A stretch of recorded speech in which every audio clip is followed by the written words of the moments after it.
Muhammadin sallallahu alaihi wasallam. Allahumma shalli ala Muhammad wa ali Muhammad, dan juga teruntuk keluarga beliau, sahabat, dan orang-orang yang istiqomah berjalan di bawah naungan sunnah beliau sampai hari kiamat kelak. Amin ya rabbal alamin.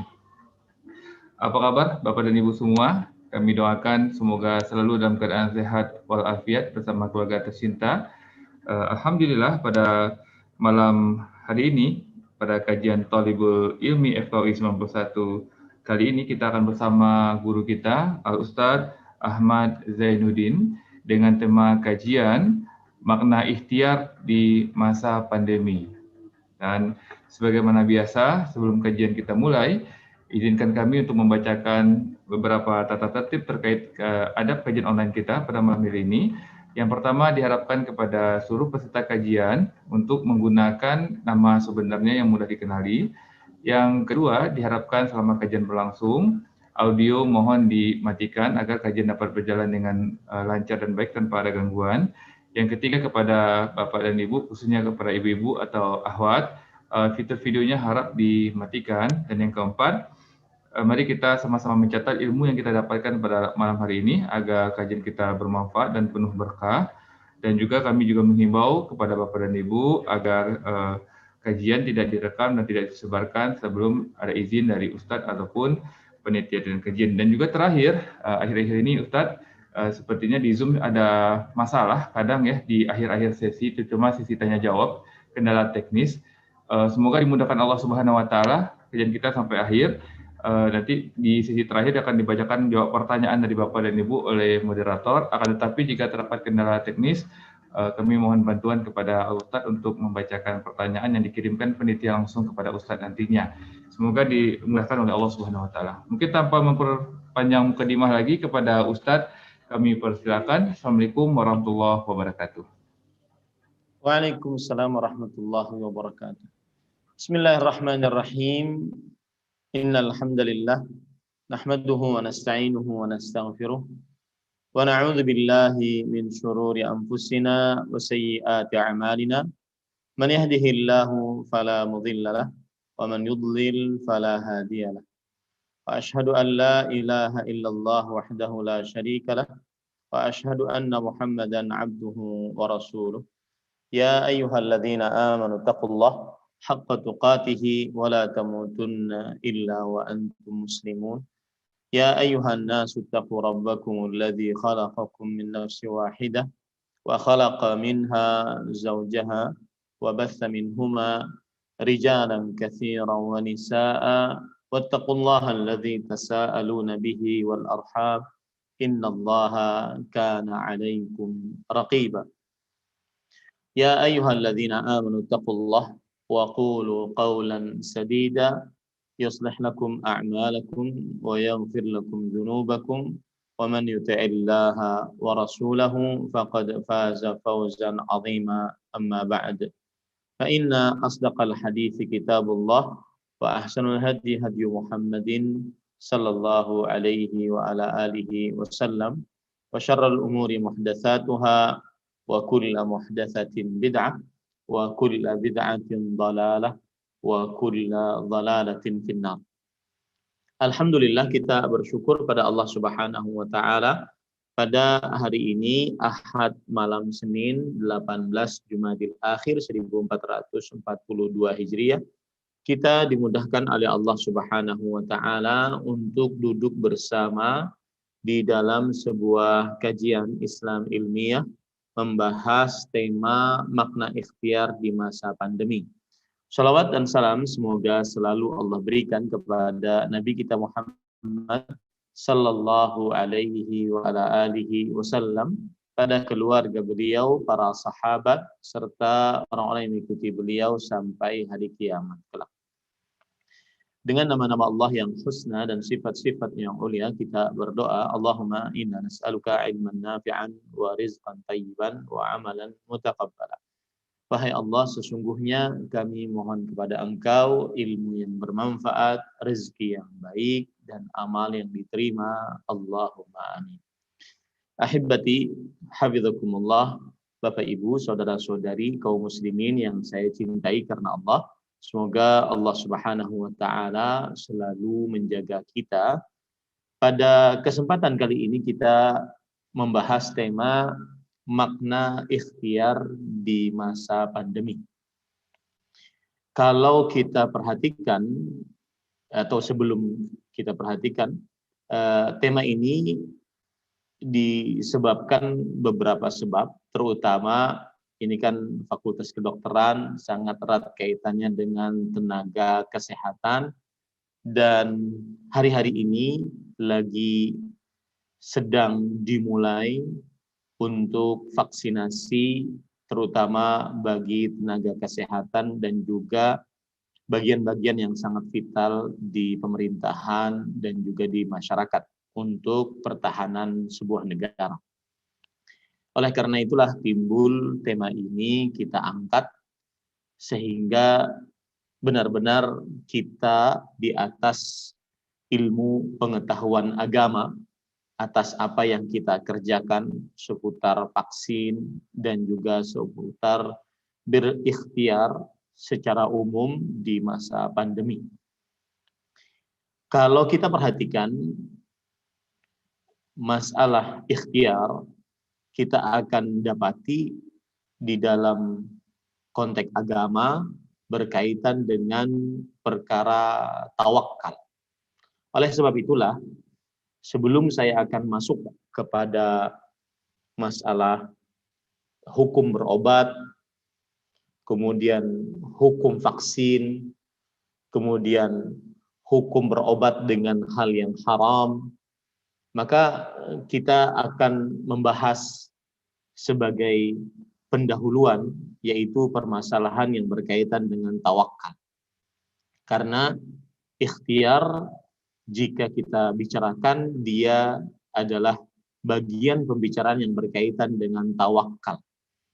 Dan Bapak Ibu saudara-saudari yang dimuliakan oleh Allah Subhanahu wa taala, perlu diperhatikan baik-baik bahwa apabila seorang pemuka agama, penceramah agama, entah itu kiai, ustadz, tuan guru, habib, atau siapapun yang berbicara di hadapan umat Islam tentang agama, maka perlu diketahui bahwa tidak lepas dari 4 disiplin ilmu agama. Yang pertama, yang berkaitan dengan akidah, yaitu keyakinan yang kokoh di dalam hati, tidak ada keraguan sedikit pun tentang akidah Islam. Kemudian yang kedua, yang berkaitan dengan ibadah. Ibadah, hal-hal yang dilakukan oleh seorang hamba untuk menghambakan dirinya kepada Allah Subhanahu wa taala. Baik itu ibadah-ibadah praktis yang sudah dicontohkan di dalam syariat Islam, ataupun non praktis yang dikategorikan oleh Al-Quran atau hadis-hadis Rasul Sallallahu Alaihi Wasallam sebagai ibadah. Kemudian yang ketiga, yaitu yang berkaitan dengan adab dan akhlak. Adab dan akhlak seseorang ketika dia makan, apa adabnya, minum, berpakaian, bersetubuh dengan istri, mengurus anak, apa adab-adabnya, dan seterusnya. Dan juga apa akhlak-akhlak seorang muslim. Yang keempat, yaitu yang berkaitan dengan tata cara bermuamalah sesama muslim, bahkan dengan makhluk sesama manusia, maksud saya, bahkan dengan makhluk-makhluk selain manusia, baik itu jin ataupun para malaikat alaihimus salatu wassalam. Taib, ahibati hafizakumullah, Bapak Ibu saudara-saudari. Nah, tawakal kaitannya dengan disiplin ilmu agama adalah berkaitan dengan poin yang paling penting, yaitu yang berkaitan dengan akidah. Kenapa akidah paling penting? Karena akidah adalah bagaikan fondasi dalam sebuah bangunan, atau dia bagaikan ruh pada sebuah tubuh manusia. Fondasi bangunan apabila tidak ada pondasi, maka tidak akan berdiri tegak bangunan tersebut dan tidak bisa diambil manfaatnya. Begitu juga tubuh manusia, jika tidak ada ruh padanya, maka tidak akan hidup, dia mati dan tidak bisa diambil manfaat darinya dan tidak mendatangkan manfaat. Maka begitulah kedudukan akidah di dalam amal, di dalam kehidupan seorang muslim. Allah Subhanahu wa taala berfirman di dalam Al-Qur'an surat Ibrahim ayat 24, "Alam tara kaifa daraballahu mathalan kalimatan thayyibah ka syajaratin thayyibah asluha thabit wa far'uha fis sama' tu'ti ukulaha kulla hinin bi'izni rabbiha wa yadribullahu al-amthala lin-nas la'allahum yatadhakkarun." Yang artinya, tidakkah kamu perhatikan bagaimana Allah Subhanahu wa taala telah membuat perumpamaan kalimat yang baik. Apa itu perumpamaan kalimat yang baik? Kalimat yang baik yang dimaksud adalah ucapan la ilaha illallah sebagaimana yang ditafsirkan oleh ahli tafsir dari generasi sahabat Abdullah bin Abbas radhiyallahu anhuma. Kalimat yang baik seperti pohon yang baik. Lihat, akidah la ilaha illallah itu digambarkan oleh Allah, diilustrasikan oleh Allah sebagai pohon yang baik. Akarnya teguh. Lihat, dia bagaikan akar pada sebuah pohon.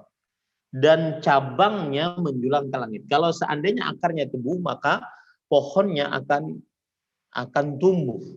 Bahkan menjulang ke langit. Pohon itu memberikan buahnya pada setiap musim dengan seizin Tuhannya. Karena dia tumbuh, kemudian dia bisa menghasilkan, bisa memberikan manfaat bagi orang banyak dengan izin Allah Subhanahu wa taala.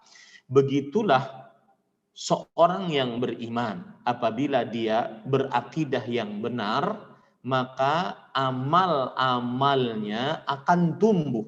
Maka di sini faedah menarik sekali bahwasanya terkadang kemalasan timbul itu sebenarnya sedang menurunnya akidah seorang muslim. Itu konsepnya seperti itu. Kemalasan membaca Al-Quran, terutama saya sering mengatakan di masa pandemi yang sangat indah bagi seorang muslim adalah berteman dengan Al-Quran.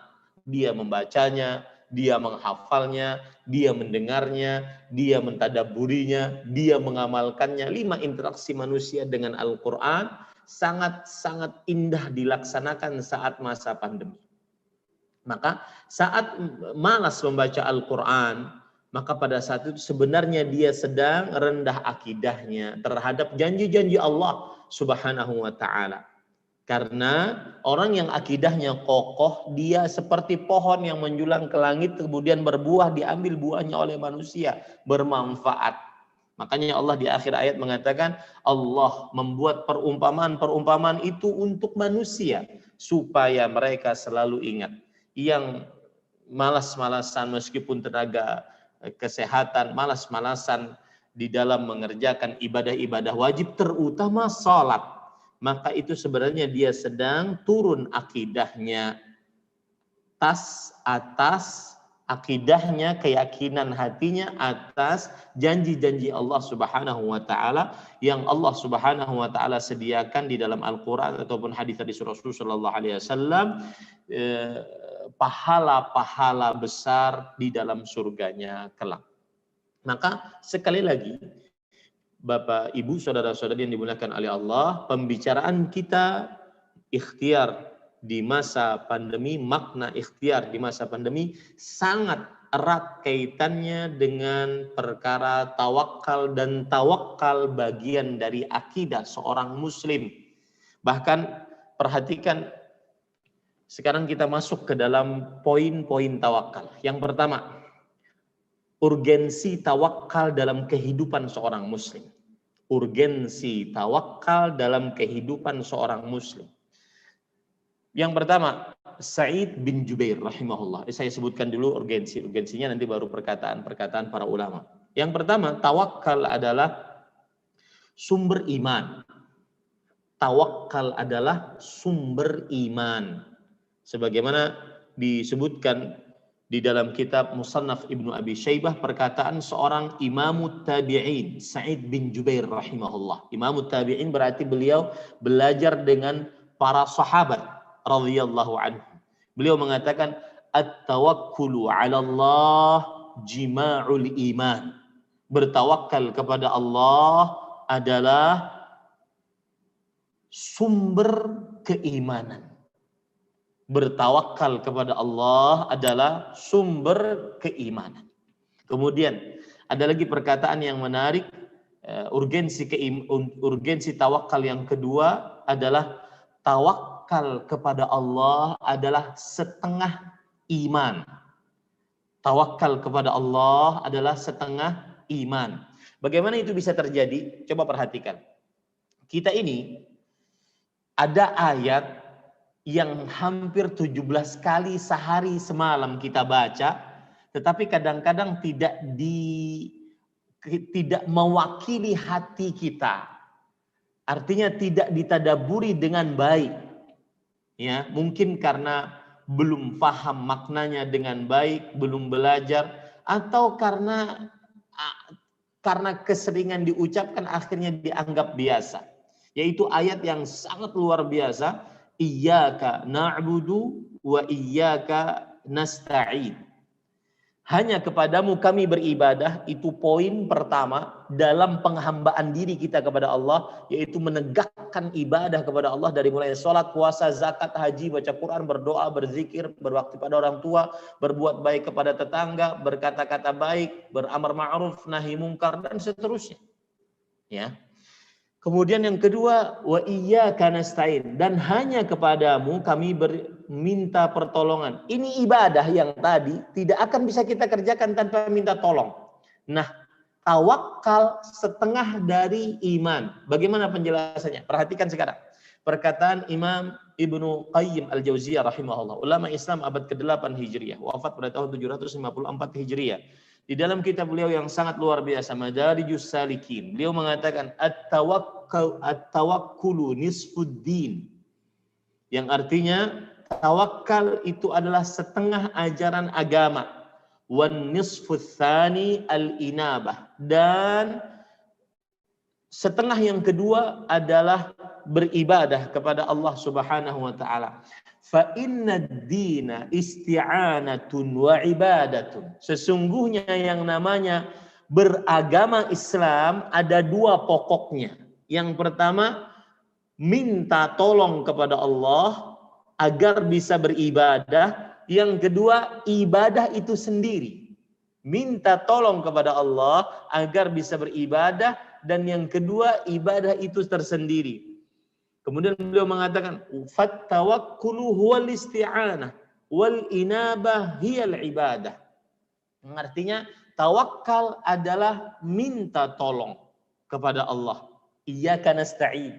Wal inabah hiyal ibadah, dan yang namanya inabah adalah beribadah. Iyyaka na'budu. Ini ahibati hafizakumullah, Bapak Ibu saudara-saudari yang saya cintai karena Allah Subhanahu wa taala. Itu urgensi yang kedua dari tawakal. Dia adalah setengah ajaran agama. Ini para ikhwah yang dirahmati oleh Allah Subhanahu wa taala. Lihat lagi, tawakal urgensinya yang ketiga adalah menumbuhkan tekad yang kokoh di dalam diri. Terkadang melampaui sebuah batas kemanusiaan tekad tersebut. Makanya akhirnya kadang-kadang ada orang yang dia mengerjakan sesuatu yang mustahil, akibat dia bertawakal kepada Allah, dia sanggup untuk mengerjakan itu. Mustahil dalam kadar manusia, dalam logika manusia, tetapi tidak ada yang mustahil dalam kuasa Allah Jalla fi'ula.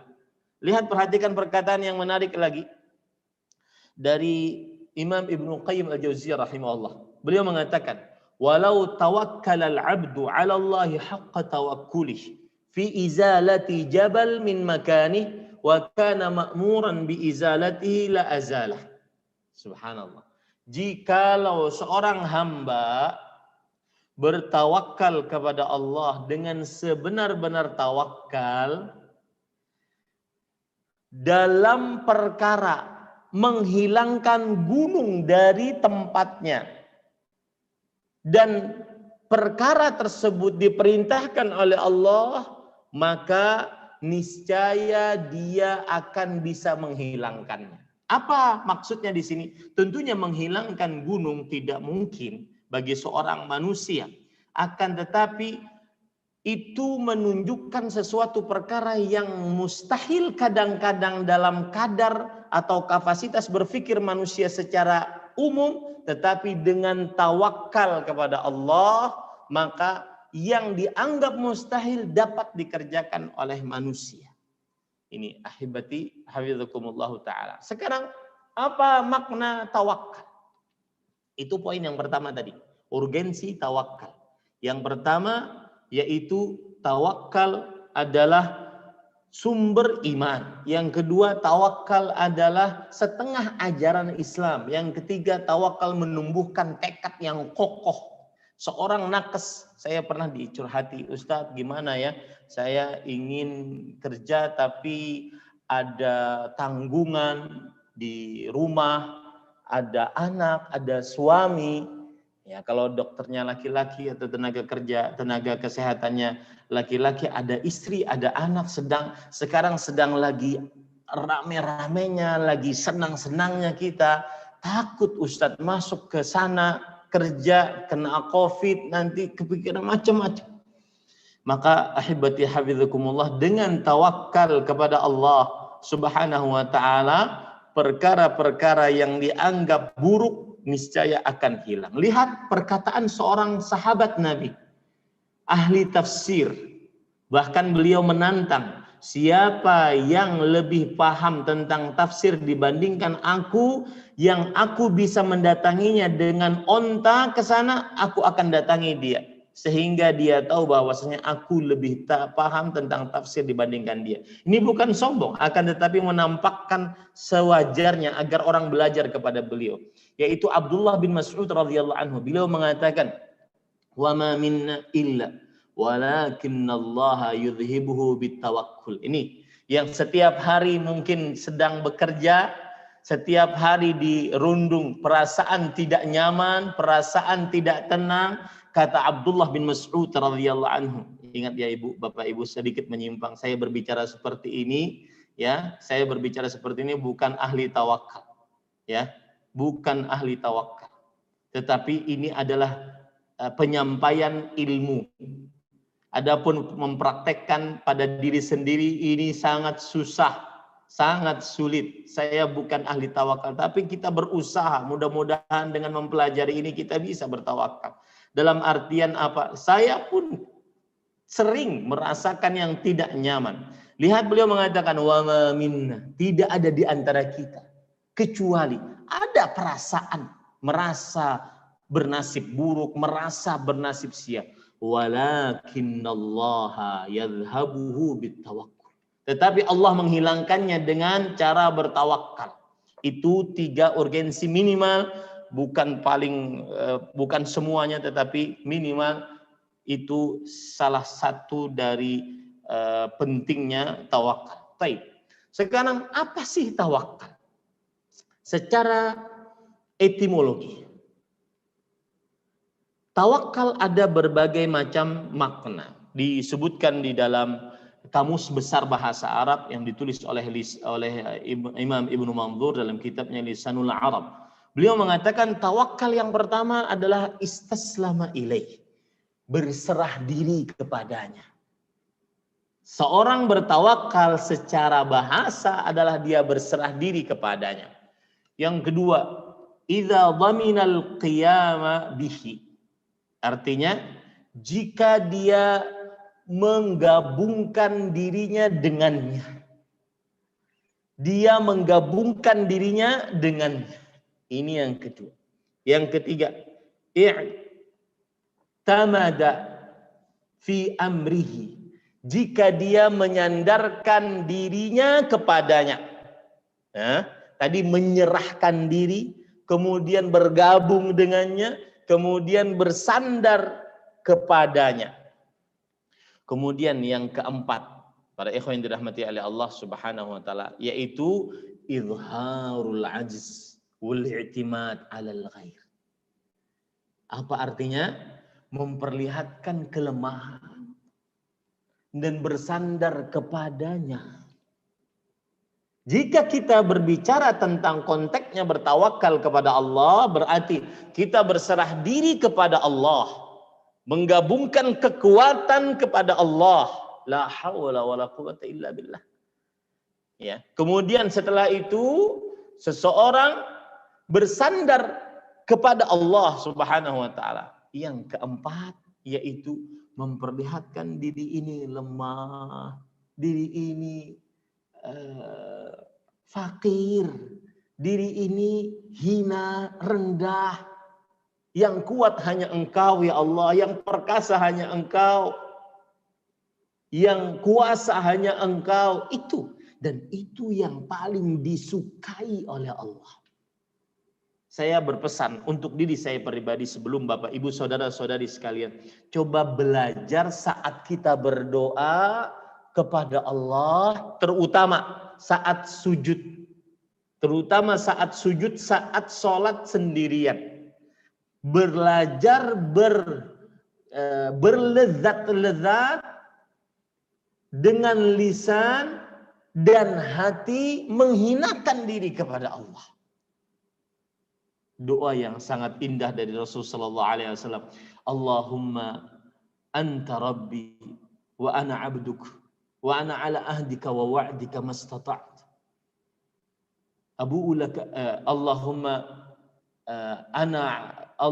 anta rabbi wa ana abduk wa ibnu abdik wa ibnu amatik nasiyati biyadik madin fiya hukmu adlun fiya qada'u. Ya Allah, Engkau adalah Tuhanku, aku adalah hambamu.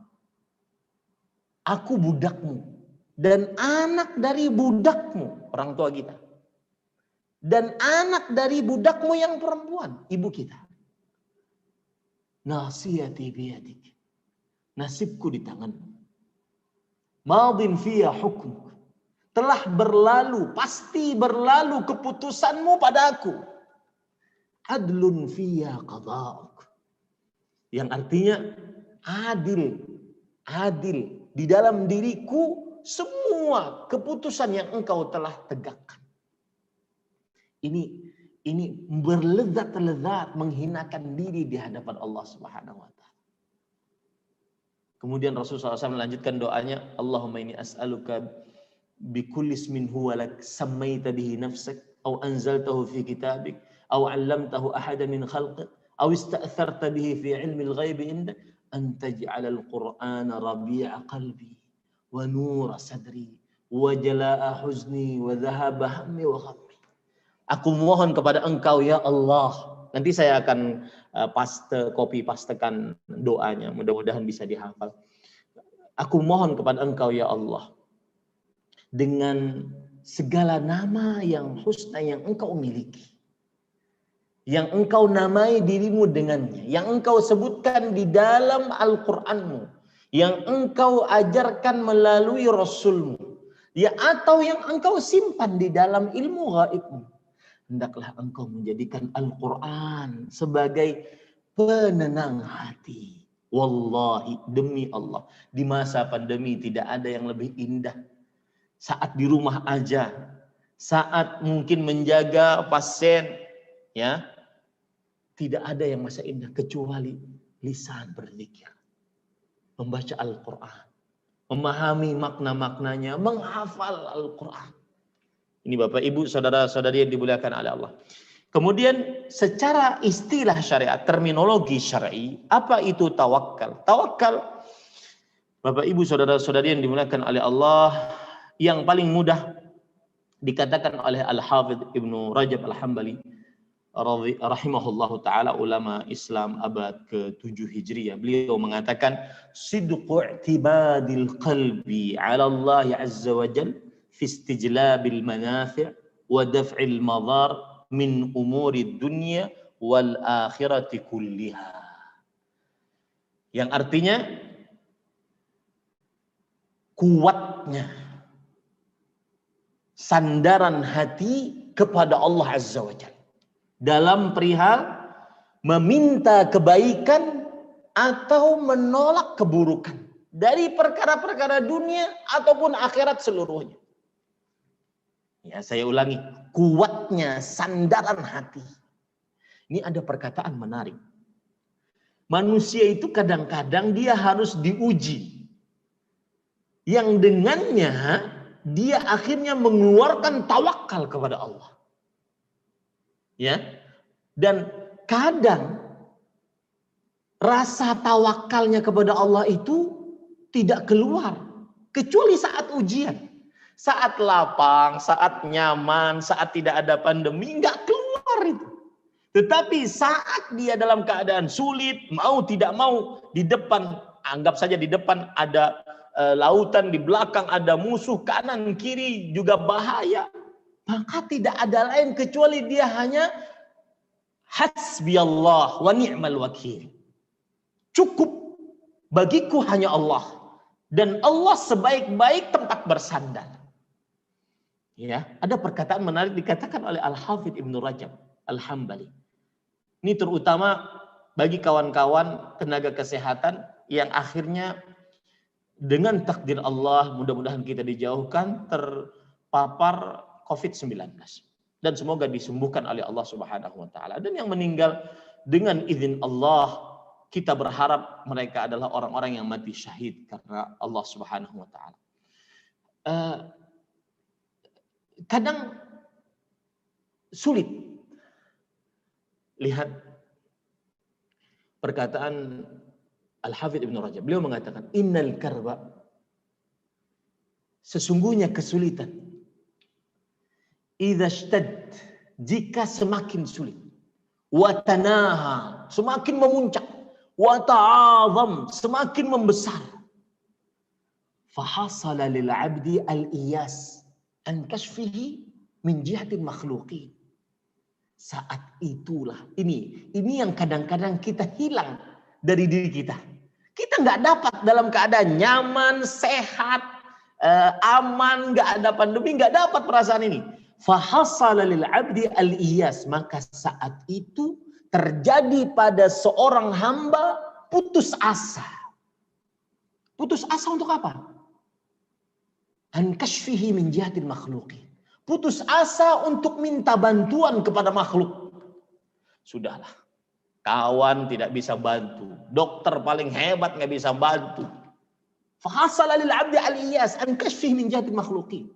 Dia berputus asa minta tolong jadi seluruh makhluk. Saat itu yang ingin kita capai di masa-masa seperti ini. Lalu apa yang terjadi? Fata'allaqa qalbuhu billahi wahdah. Maka kalau sudah putus asa dari minta bantuan kepada makhluk, maka bergantunglah hatinya hanya kepada Allah Jalla fi'ala. Hanya kepada Allah Jalla fi'ala. Bergantunglah hatinya. Maka apa yang terjadi kalau sudah bergantung hatinya hanya kepada Allah? Wa man yatawakkal 'ala Allah fa huwa hasbuh. Siapa yang bertawakal kepada Allah, bergantung hatinya kepada Allah, maka Allah sebagai pencukupnya. Kalau sudah Allah sebagai pencukupnya, kafa, maka cukup baginya. Cukup baginya. Hasbakallah. Cukup Allah sebagai pencukupmu. Ini perkataan yang sangat menarik, dan itulah arti tawakal sebenarnya. Kuatnya sandaran hati kepada Allah untuk meminta kebaikan, menahan keburukan dari perkara dunia ataupun akhirat seluruhnya. Ditambahkan lagi dengan kata-kata yang menarik, dikatakan oleh Imam Ibnu Utsaimin rahimahullah, ulama Islam abad ke-15 Hijriah, baru meninggal 20-an tahun yang lalu. Beliau mengatakan ma'a fi'lil asbab allati amarallahu biha. Dengan mengerjakan sebab-sebab yang Allah Subhanahu wa taala perintahkan dengannya. Nah, ini nanti masuk masalah ikhtiar. Ya. Mengerjakan sebab 3M, pakai masker, mencuci tangan, menjaga jarak, ya. Ma'afilil asbab, mengerjakan sebab yang diperintahkan Allah Subhanahu wa taala dengannya. Taib. Kemudian ahibati hafizakumullah taala. Sekarang poin yang ketiga. Urgensi tawakal sudah, pengertian tawakal sudah, kemudian poin yang ketiga. Hal yang berkaitan dengan tawakal, apakah bersandar dengan Allah Subhanahu wa taala sekuat-kuatnya atau yang disebut dengan tawakal itu sama dengan pasrah? Kalau bahasa Arabnya tawakkal, tawakkala yatawakkalu, tawakkulun, bertawakal. Kalau pasrah tawakala yatawakalu, tawakulun. Apakah sama antara tawakal kepada Allah dengan pasrah? Modal nekat, sudahlah, jalan. Seperti diceritakan Abdullah bin Abbas radhiyallahu anhuma dalam hadis riwayat Bukhari. Abdullah bin Abbas ahli tafsir habrul ummah, ulamanya umat Islam. Beliau menceritakan perbedaan antara tawakal dengan tawakul. Ya, kalau tawakal waw kaf, kafnya ada tasdid, tawakkulun. Tawakkala. Kalau tawakul waw alif kaf, tawakulun. Itu pasrah. Kata beliau, kana ahlul Yaman yahujjun wa la yatazawwadun wa yaqulun nahnu al-mutawakkilun. فإذا قدموا مكة سألوا الناس فأنزل الله تعالى وتزودوا فإن خير الزاد التقوى. Orang-orang Yaman, mereka berhaji dan tidak membawa bekal. Dan mereka mengatakan kami bertawakal. Ternyata ketika sudah sampai Mekah, akhirnya mereka minta-minta, ngemis. Nah, maka Allah menurunkan ayat Al-Baqarah 197, wa tazawwadu, berbekallah kalian ketika ingin menunaikan ibadah haji, fa inna khairaz zadit taqwa, sesungguhnya sebaik-baik bekal adalah apa? Adalah takwa. Maka harus tawakal, bukan pasrah. Tawakal dengan mengerjakan sebab yang diperintahkan oleh Allah Subhanahu wa taala. Nanti kita masuk kepada masalah bagaimana vaksinasi dengan Sinovac, dengan Moderna, dengan macam-macam yang kita bicarakan nanti. Taib, para ikhwah yang dirahmati oleh Allah Subhanahu wa taala. Sekarang berarti tawakal beda dengan tawakal. Tawakal beda dengan pasrah, modal nekat, enggak. Berarti mengambil sebab adalah disyariatkan dan tidak menafikan tawakal. Tawakal mengambil sebab dan tidak menafikan tawakal. Perhatikan sekarang. Bagaimana menata hati saat bertawakal? Dengan mengambil sebab. Ya.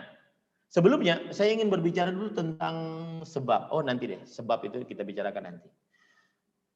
Sekarang kita menata hati dulu.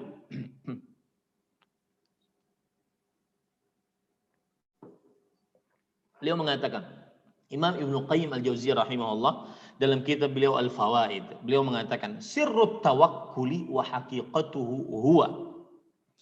Rahasia dan hakikat tawakal adalah i'timadul qalbi 'ala Allah wahdah.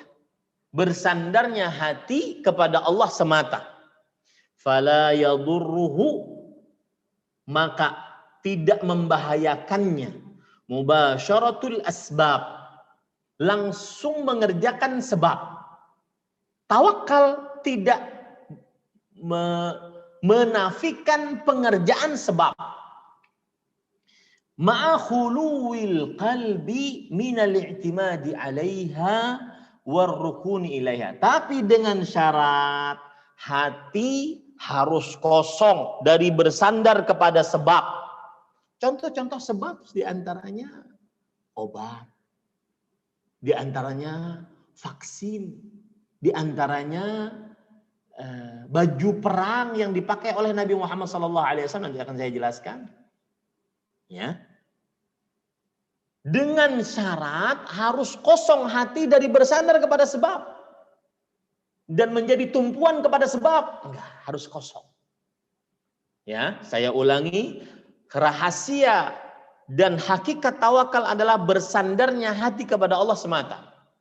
Maka tidak membahayakannya jika dia mengerjakan sebab secara langsung, tetapi dengan syarat harus kosong hati, tidak boleh hati bersandar kepada sebab. Ya, tidak boleh bersandar kepada sebab. Contoh misalkan Nabi Muhammad SAW dalam hadis yang diriwayatkan oleh Imam Ahmad dari As-Sa'ib bin Yazid radhiyallahu anhu. Rasulullah sallallahu alaihi wasallam zahara baina dir'aini yauma Uhud. Rasulullah SAW memakai 2 lapis baju perang. Bukankah beliau sayyidul mutawakkili, pemimpinnya orang-orang yang bertawakal? 2 lapis baju perang. Ini sudah isyarat sebenarnya vaksin itu. Ya. 2 lapis baju perang. Ini 2 kali kan, ada 2 periode kan vaksin kalau saya baca berita baca itu. Yauma Uhud 2 lapis pakai baju perang. Pada peperangan Uhud. Lihat lagi dalam hadis riwayat Imam Ibnu Hibban, wa labisa la'matahu sallallahu alaihi wasallam, dan beliau memakai la'mah. La'mah itu penutup lengan perang, kaki juga. Kemudian beliau di dalam hadis riwayat Bukhari dari Anas bin Malik radhiyallahu anhu, beliau bercerita, anna Rasulullah sallallahu alaihi wasallam dakhala Makkah yaum al-fath wa ala ra'sihi al-mighfar. Rasulullah sallallahu alaihi wasallam beliau masuk kota Mekah pada hari penaklukan kota Mekah pada tahun ke-7 Hijriah. Dan beliau memakai pada kepala beliau al-mighfar, penutup kepala, penutup perang kepala. Penutup kepala untuk berperang. Padahal bukankah Allah telah menurunkan ayat inna fatahna laka fatham mubina? Sesungguhnya kami telah berikan kepada engkau kemenangan dengan kemenangan yang nyata. Tetapi masih beliau memakai, masih beliau mengambil sebab. Dan para ikhwah yang dirahmati oleh Allah Subhanahu wa taala, sebab inilah yang kadang membuat hati lebih yakin saat bertawakal. Saya ulangi, sebab inilah yang kadang membuat hati lebih yakin saat bertawakal. Lihat sekarang, bagaimana pengambilan sebab dibarengi dengan keyakinan. Dalam hadis riwayat Imam Tirmidzi dari Umar bin Khattab radhiyallahu anhu, Rasul sallallahu alaihi wasallam bersabda, "Lau annakum tawakkaluna 'ala Allahi haqqa tawakkul la razaqakum kama yarzuqut tayra taghdu khimasan wa taruhu bidhanan." Jikalau kalian, ini terutama hadis ini, sebelum saya artikan, hadis ini sangat indah, terutama di masa-masa sulit seperti sekarang pandemi COVID-19, sulit pendidikan, sulit ekonomi, sulit bernafas di balik masker, sulit bergerak, sulit pokoknya. Lihat, terutama masalah ekonomi ini. Lau annakum tawakkaluna 'ala Allah. Jikalau kalian bertawakal kepada Allah dengan sebenar-benar tawakal. Di sini ada perkara menarik. Kuntum tawakkalun. Kuntum tawakkalun. Kana fi'il madhin naqis. Past tense yang kurang. Apabila setelahnya fi'il mudhari' yadullu 'ala istimrar. Setelahnya kata present tense, maka itu menunjukkan kepada langsung dan terus menerus. Jikalau kalian terus menerus bertawakal kepada Allah dengan sebenar-benar tawakal. Lihat, harus terus menerus, nggak boleh hanya sesaat, tidak terus menerus dengan sebenar-benar tawakal. Bagaimana sebenar-benar tawakal? Nanti kita akan ceritakan. La razaqakum, maka hasilnya, manfaatnya sungguh langsung Allah pasti. Oh subhanallah. La itu adalah lamut taukid dalam bahasa nahwu, yaitu lam untuk penekanan. Razaqa fasten. Apabila pasten diletakkan dalam jawaban sebuah syarat menunjukkan keniscayaan, pasti. La razaqakum. Sungguh pasti Allah akan memberikan rezeki kepada kalian sebagaimana burung memberikan rezeki, Allah memberikan rezeki kepada burung.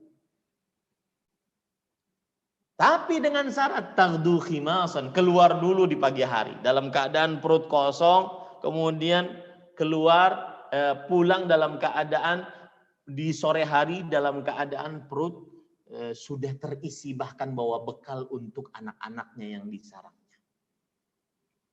Coba perhatikan hadis ini baik-baik. Indahnya Rasul Shallallahu Alaihi Wasallam ketika menganalogikan seekor burung dengan orang yang mencari rezeki dari manusia. Burung, apa keadaannya? Bagaimana keadaannya? Cuma punya satu paruh, dua kaki. Makanannya terbatas. Biji-bijian, ulat-ulatan. Bedakan dengan manusia. Tetapi dengan begitu dia benar-benar bertawakal. Keluar. Dan burung belum terdaftar sebagai alumni Fakultas Kedokteran Universitas Indonesia. Sehingga diangkat menjadi dokter di sebuah rumah sakit.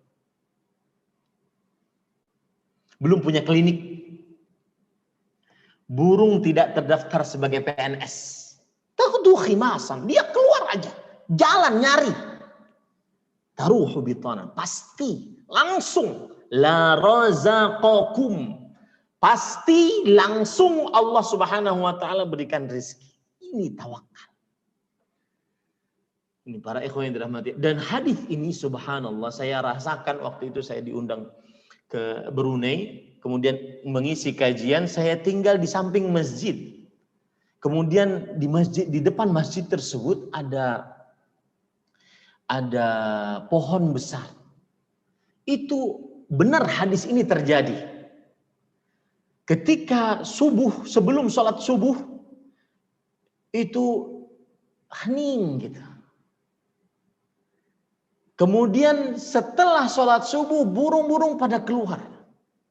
Nanti maghrib, dia datang. Subhanallah. Habis sholat subuh itu hilang. Benar hilang. Benar-benar dia taghdu khimasan wa taruhu bitanan. Pagi keluar, sore pulang. Ini para ikhwan yang dirahmati Allah. Kembali kepada burung tadi. Burung coba perhatikan. Ya, makanannya terbatas.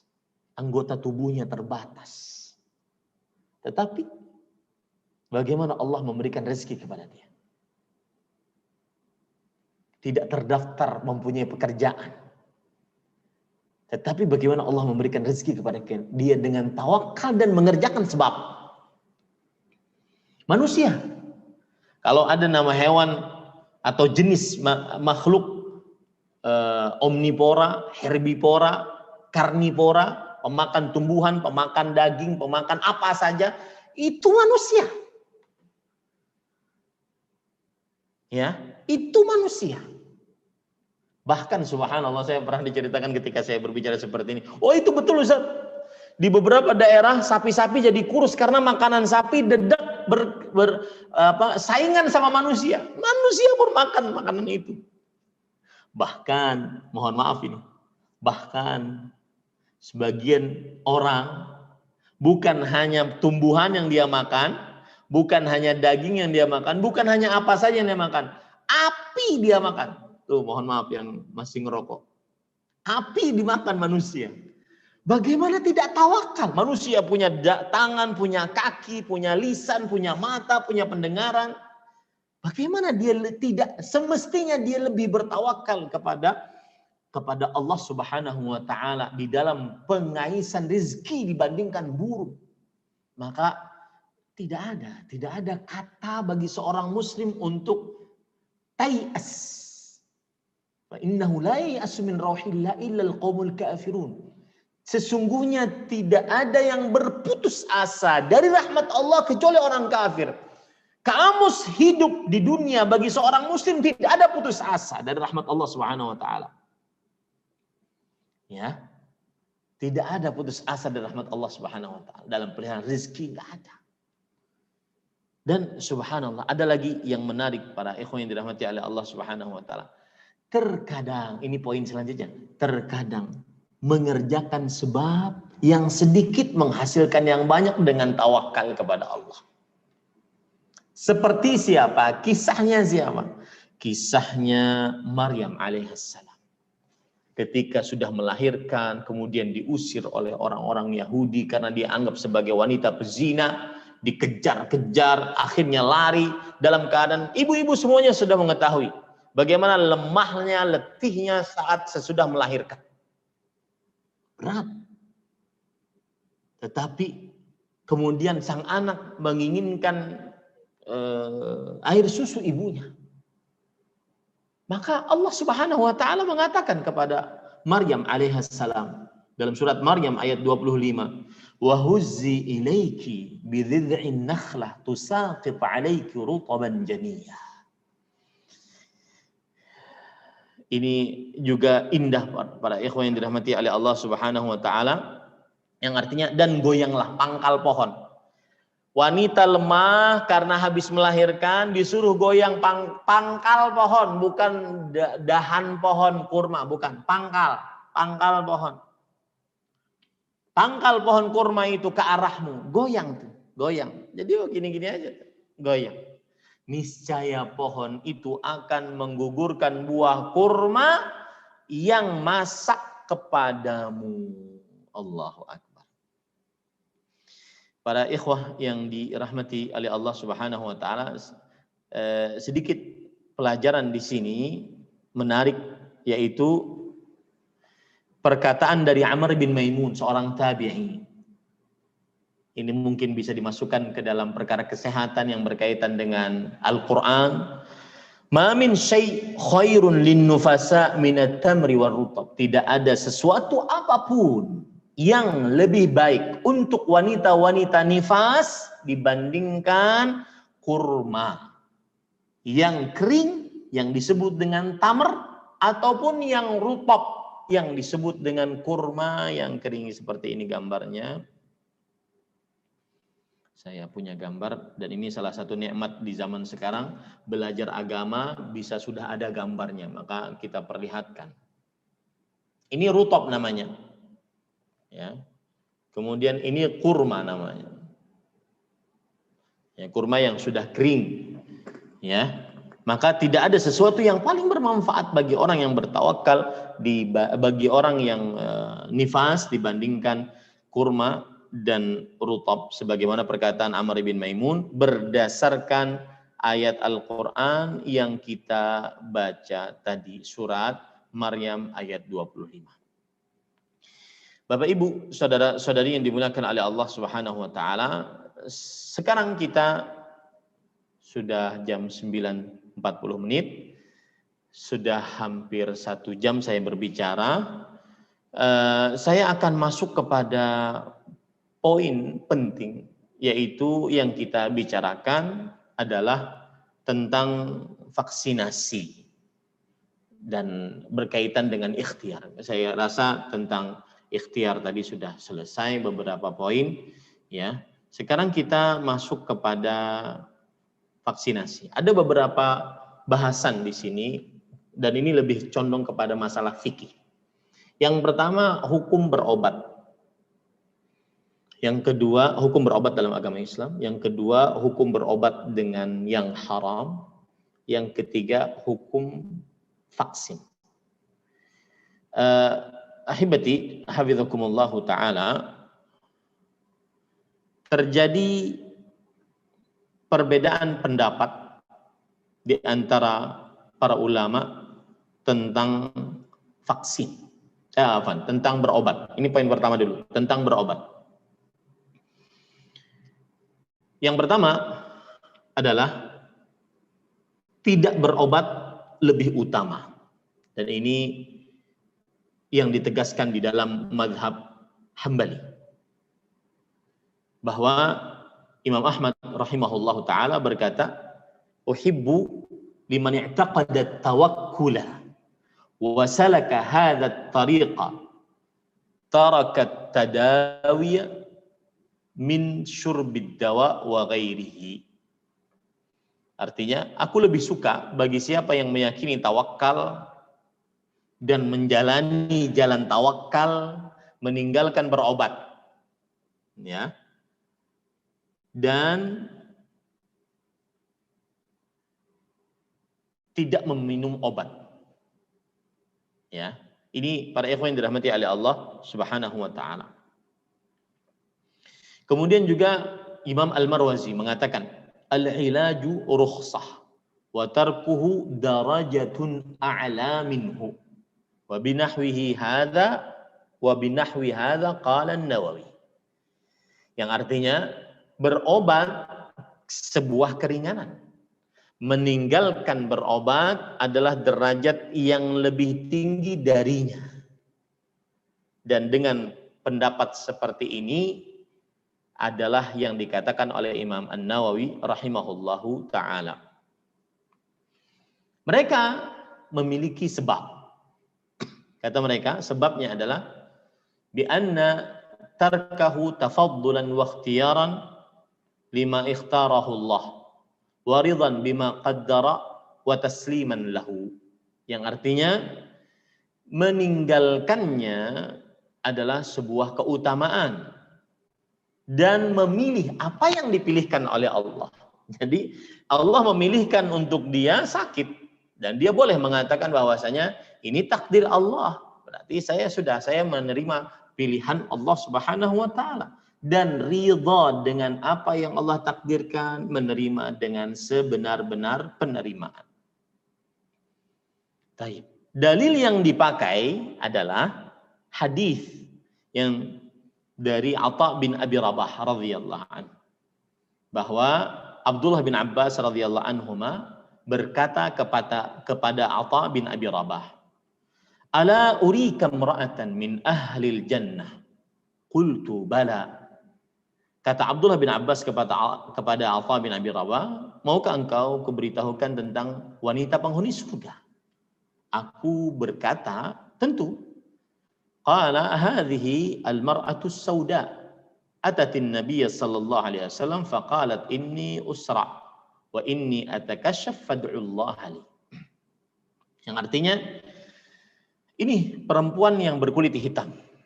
Nah, di sini sedikit menyimpang ibu-ibu, bapak ibu, saudara-saudari, terutama ibu-ibu. Surga tidak mengenal warna kulit dan bagusnya rupa. Surga mengenal iman dan amal. Ya, itu pesan. Surga tidak mengenal indahnya kulit seseorang dan cantiknya rupa seseorang. Tetapi surga mengenal bagusnya amal seseorang dan kuatnya iman seseorang. Mudah-mudahan ini menjadi pelajaran. Itu perempuan berkulit hitam. Di dunia sebelum akhirat sudah dinyatakan oleh Rasulullah SAW sebagai surga, sebagai ahli surga. Dia pernah mendatangi Rasulullah SAW, kemudian ia berkata, "Wahai Rasulullah, aku usra." Usra di sini bisa dikatakan dia punya penyakit epilepsi ataupun kesurupan. Dan setiap kali aku usra, maka aku terbuka auratku. Nah, di sini pelajaran menarik para ikhwan. Liciknya syaitan saat-saat sempit masih suka-sukanya membuka aurat bagi perempuan. Ya, ini para ikhwah. Fad'ullah li. Maka wahai Rasulullah, berdoalah kepada Allah untukku agar aku sembuh dari penyakit usra' tadi, entah kesurupan, entah epilepsi yang semisal dengannya. Dan agar tidak terbuka auratku. Jadi tujuan beliau minta kepada Rasulullah SAW agar disembuhkan, agar tidak terbuka auratnya. Ini pelajaran luar biasa dari seorang perempuan berkulit hitam.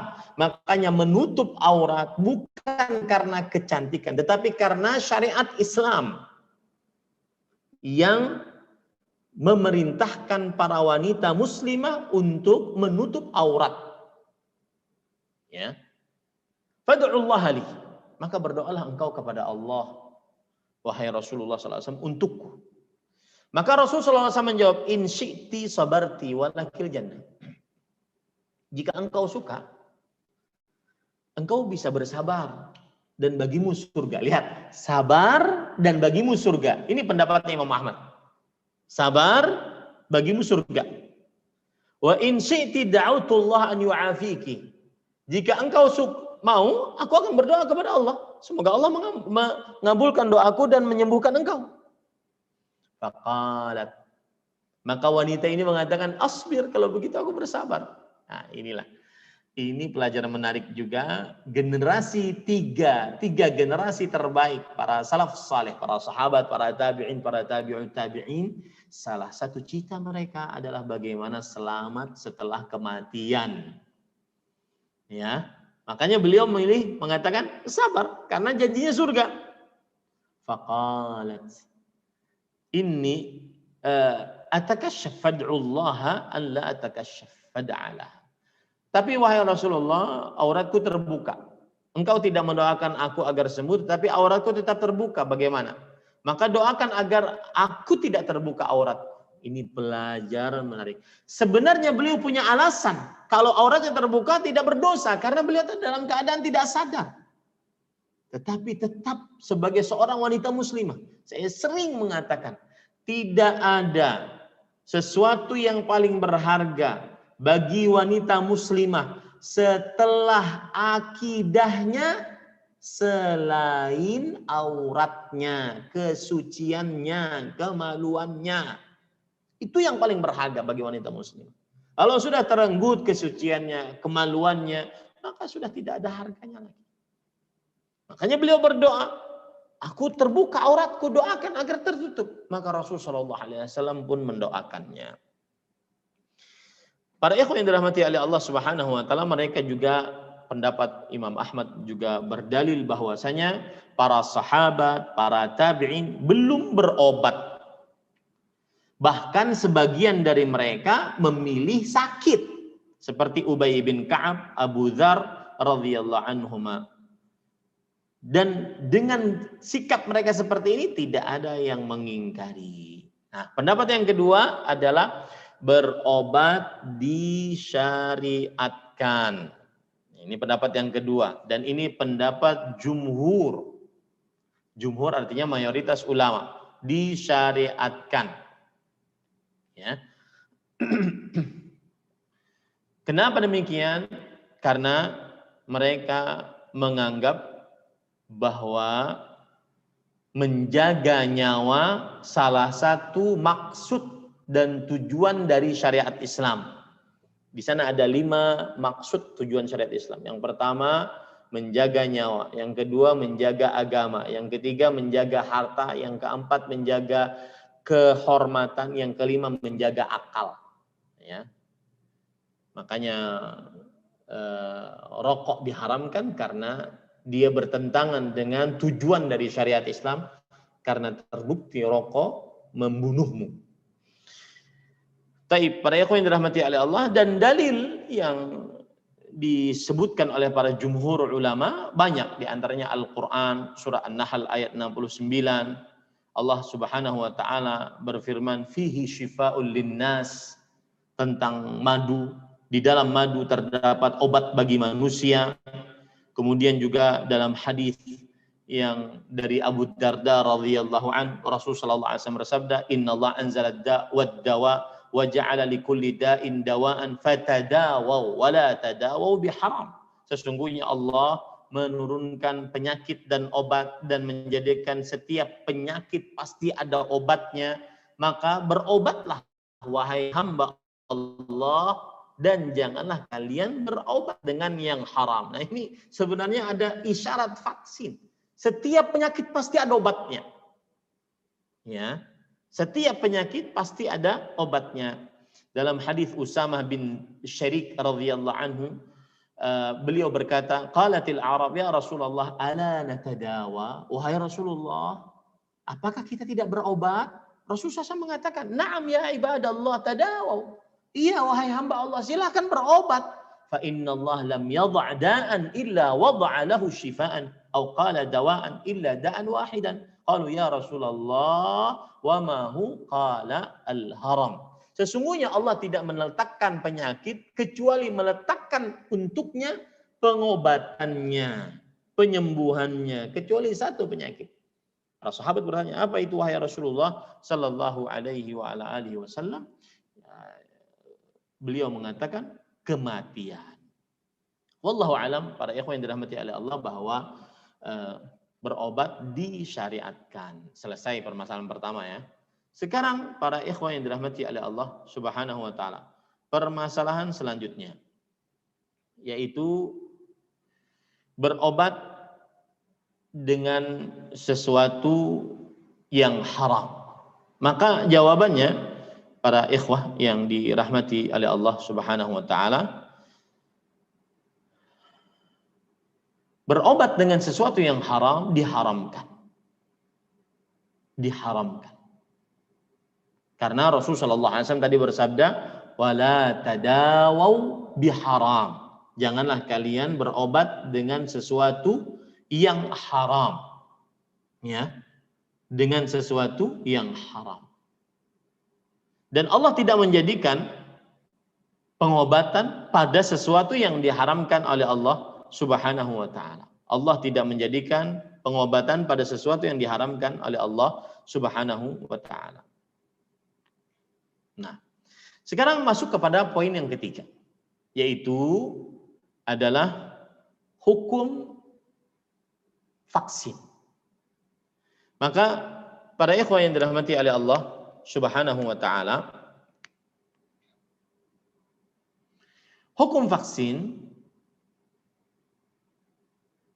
kita lihat dari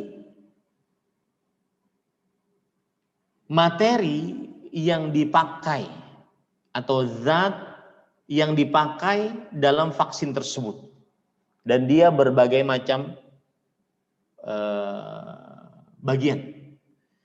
Bagian yang pertama yaitu apabila vaksin tersebut dari bahan-bahan yang mubah untuk dipakai dan dikonsumsi, dan dia memiliki bekas yang bermanfaat, maka ini tidak diragukan lagi bahwasanya dia diperbolehkan dengan dalil Allah Subhanahu wa taala berfirman dalam Al-Qur'an, yaitu surat Al-Baqarah ayat 168, ya ayuhan nas kulu mimma fil ardi halalan thayyiban. Wahai manusia, makanlah yang halal dan baik. Di situ ada dua poin penting. Halal, kemudian baik. Ya, ini menunjukkan bahwasanya apabila vaksin tersebut termasuk perkara yang mubah untuk dikonsumsi dan halal serta baik, maka dia diperbolehkan untuk melakukannya. Ada perkataan menarik saya bacakan di sini dari perkataan Syekh Al-Allamah Profesor Dr. Sa'ad Asy-Syifri hafizahullah, seorang ulama besar di Kerajaan Arab Saudi, termasuk majelis ulama besar dan termasuk anggota panitia tetap untuk fatwa dan pembahasan ilmiah di Kerajaan Arab Saudi. Beliau mengatakan, wa minal masail muta'alliqah bil awbi'ah wal amradil mu'diyah. Dan termasuk perkara yang berkaitan dengan wabah dan penyakit-penyakit menular, hukmu akhdhil liqah alladhi yu'ta min ajli wiqayah min hadhil amrad, yaitu hukum mengambil vaksin yang diberikan untuk tujuan menjaga diri dari penyakit ini. Maka beliau mengatakan al-liqahu alladhi yu'ta ala naw'ain, bahwa vaksin yang diberikan itu ada dua macam. An-naw'ul awwal ma urifa atharuhu bitajribah annahu yaqi biiznillah min hadzal marad. Bahwasanya apa saja yang diketahui, dimaklumi pengaruhnya dengan percobaan, bahwa dia menjaga dengan izin Allah dari penyakit ini. Wa mithlu hadza lahu ahkamul ilaj wa huwa naw'un min anwa'il ilaj. Maka ini masuk ke dalam proses seperti berobat. Jadi vaksin sama dengan berobat. Wa dzalika lidukhulihi fi qoulihi sallallahu alaihi wasallam tadawaw. Ini masuk ke dalam hadis Rasul sallallahu alaihi wasallam, berobatlah, fayakhudhu hukmat tadawi. Maka dia mengambil hukum berobat.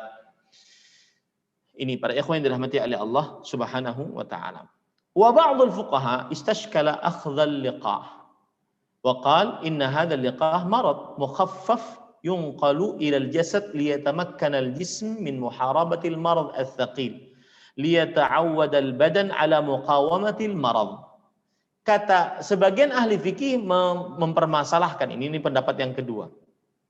Sebagian ahli fikih mempermasalahkan masalah pengambilan vaksin ini. Sebagian mereka mengatakan bahwa yang namanya vaksin adalah penyakit ataupun entah itu kuman, saya takut bahasanya salah, yang jelas dia sesuatu yang berbahaya dimasukkan ke dalam badan, kemudian untuk melawan yang penyakit yang ada di dalam tubuh tersebut, agar badan terbiasa melawan penyakit tersebut, Maka mereka mengatakan fakaifa nastajizu idkhal maradin ila al-jasad. Bagaimana kita membolehkan memasukkan penyakit ke dalam tubuh? Maka Syekh mengatakan wal azhar anna hadzal amal la haraja fi bal huwa minal qurubat. Bahkan perkara ini tidak mengapa, bahkan dia termasuk daripada mendekatkan diri kepada Allah Subhanahu wa taala. Li'anna idkhal ad-darar huna la yatarattabu alaihi darar. Karena memang tidak boleh membahayakan diri. Wala tulqu bi aydikum ila tahlukah. Jangan sampai engkau membahayakan dirimu dengan tanganmu sendiri. Tidak boleh menjerumuskan kepada diri sendiri. Tetapi memasukkan bahaya di sini tidak menyebabkan bahaya padanya. Bal yatarattabu alaihi maslahatun liwiqayati muta'ati hadzal liqah. Tetapi bahkan dia mengkonsekuensikan orang yang mengambil vaksin ini dengan sudah teruji dan semisalnya untuk menjaga dirinya dari penyakit ini. Fahadha dalilun ala adamil man' min akhdhi hadzal liqah. Maka ini dalil tidak mengapa untuk mengambil vaksin yang seperti ini. Ini para ikhwan yang dirahmati oleh Allah Subhanahu wa taala. Kemudian yang kedua, yaitu yang di dalamnya terdapat perkara yang mubah. Dalam vaksin itu perkara mubah tetapi menyebabkan bahaya untuk tubuh lebih besar dibandingkan manfaat yang dirasakan oleh tubuh. Bahkan mungkin tidak ada manfaat sama sekali. Jadi bahannya mungkin dia mubah, halal, tetapi tidak thayyib. Nah, makanya saya katakan tadi harus thayyib untuk tubuh. Makanya kan kalau saya baca-baca ada vaksin yang khusus 18 sampai 40-an sampai 60-an yang setelah itu tidak boleh atau yang semisalnya. Mungkin Bapak Ibu lebih tahu daripada saya. Ya, maka yang seperti ini tidak boleh dipakai meskipun dia halal. Meskipun dia halal. Yang ketiga, vaksin yang di dalamnya ada bahan yang haram atau najis pada asalnya.